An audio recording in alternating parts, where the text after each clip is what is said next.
As former White House Press Secretary Ari Fleischer said, bias is often found in stories the press does not cover. And last week, we found out that Democrat Congressman Eric Swalwell was infiltrated by an alleged Chinese spy. This spy cozied up to Swalwell, raised funds for his 2014 campaign, and even planted an intern in his office. And that relationship continued until the FBI briefed him in 2015. And that was some very good reporting done by Axios. But after entangling with this spy for years, Swalwell hypocritically went on to be one of the lead instigators of the Russia collusion hoax and the impeachment sham. Swalwell wrote this on his congressional webpage: President Trump and his team are directly and indirectly tied to Russia. That was not true. He then said in September of 2020, the president has a compromised relationship with Russia. Untrue. April of 2019, he said President Trump certainly acts on Russia's behalf and acts like Russia's leader. Not true.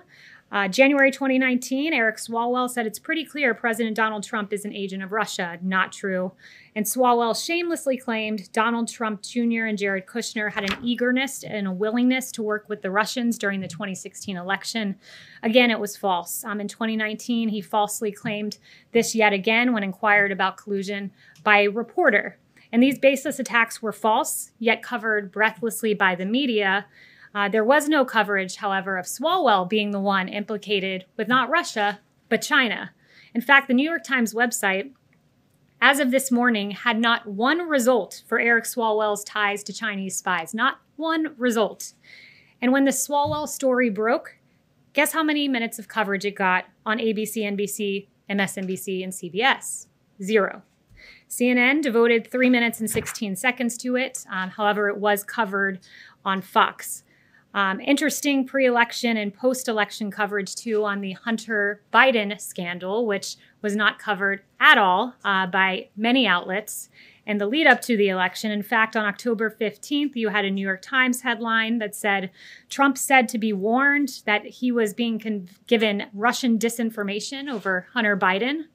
Now, December 10th, just a few months later, New York Times headline, investigation of Hunter Biden is likely to hang over Biden as he takes office. Washington Post on October 16th, the headline read, the truth behind the Hunter Biden non-scandal. Now you have the Washington Post headline that says this, Hunter Biden tax probe examining Chinese business deals. Politico, October 19th, Hunter Biden's story is Russian disinformation. That's a favorite. Dozens of former intel officials say, false yet again. December 2nd, now Politico reads, Justice Department's interest in Hunter Biden covered more than taxes. Really interesting turn of events, and good for those who covered what was a story all along and not Russia disinformation. Isn't it hypocritical for you to accuse others of disinformation when you spread it every day?